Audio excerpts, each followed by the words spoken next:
Fast ന്യൂസിലേക്ക് സ്വാഗതം. ED ആക്രമിച്ച കേസിൽ പ്രതിക്കായി അനുകൂല നിലപാടെടുത്ത പ്രോസിക്യൂട്ടർ ഗീനാകുമാരിയെ നീക്കി. സന്തോഷ് കുമാർ സ്പെഷ്യൽ പ്രോസിക്യൂട്ടർ ഉത്തരവിറക്കിയ ആഭ്യന്തര വകുപ്പ്. ഗീനാകുമാരിക്ക് പകരം നാളെ സെഷൻസ് കോടതിയിൽ സന്തോഷ് കുമാർ ഹാജരാകും. അയോധ്യ ക്ഷേത്ര കൊള്ളയിൽ പ്രതികളുടെ വീടുകളിൽ റെയ്ഡ്. കൂടുതൽ തെളിവുകൾ ശേഖരിക്കാനെന്ന അന്വേഷണ സംഘം. ക്ഷേത്ര ട്രസ്റ്റിന് സമ്പൂർണ്ണ അഴിച്ചുപണി.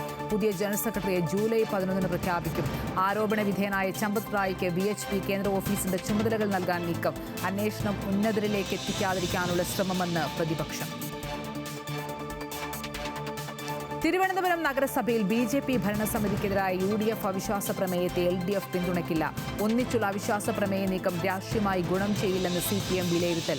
അവിശ്വാസ പ്രമേയത്തെ സ്വാഗതം ചെയ്യുന്നുവെന്ന് മേയർ VV രാജേഷ്.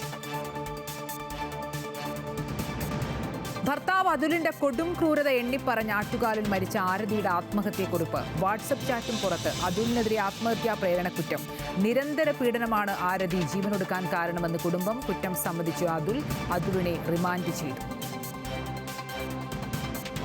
സംസ്ഥാനത്ത് മഴ കനക്കും. ഇന്ന് 11 ജില്ലകളിൽ ഓറഞ്ച് അലർട്ട്. ബുധനാഴ്ച വരെ വടക്കൻ ജില്ലകളിൽ ശക്തമായ മഴ. ജാഗ്രതാ നിർദ്ദേശം. പകർച്ചവ്യാധികൾ നിയന്ത്രണ വിധേയമെന്ന് ആരോഗ്യമന്ത്രി K മുരളീധരൻ. മഴ കനത്താൽ സ്ഥിതി വഷളാകുമെന്ന് മന്ത്രി. പകർച്ചവ്യാധികൾ പടരുമ്പോഴും ആവശ്യത്തിന് ഡോക്ടർമാരോ ജീവനക്കാരോ ഇല്ലാതെ ഇടുക്കി ഉപ്പുതറ സർക്കാർ ആശുപത്രി.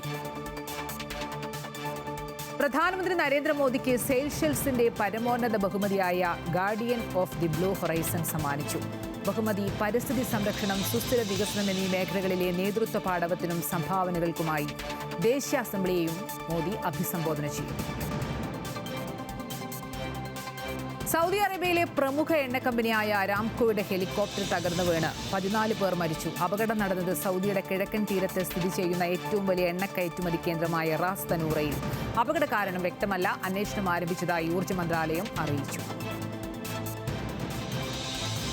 തുടർച്ചയായ 2ാം ദിവസവും ഇറാനെ ആക്രമിച്ച അമേരിക്ക. 4 പ്രതിരോധ താവളങ്ങൾ ആക്രമിച്ചു. ഗൾഫ് മേഖലയിലെ 8 അമേരിക്കൻ സൈനിക താവളങ്ങളിൽ തിരിച്ചടി നൽകിയെന്ന് ഇറാൻ. പ്രകോപനം തുടർന്നാൽ ഇറാനെ ഇല്ലാതാക്കുമെന്ന് ട്രംപ്. ക്രൂഡ് ഓയിൽ വില കുത്തനെ കുറഞ്ഞിട്ടും ഇന്ധനവില കുറയ്ക്കില്ലെന്ന് എണ്ണ കമ്പനികൾ.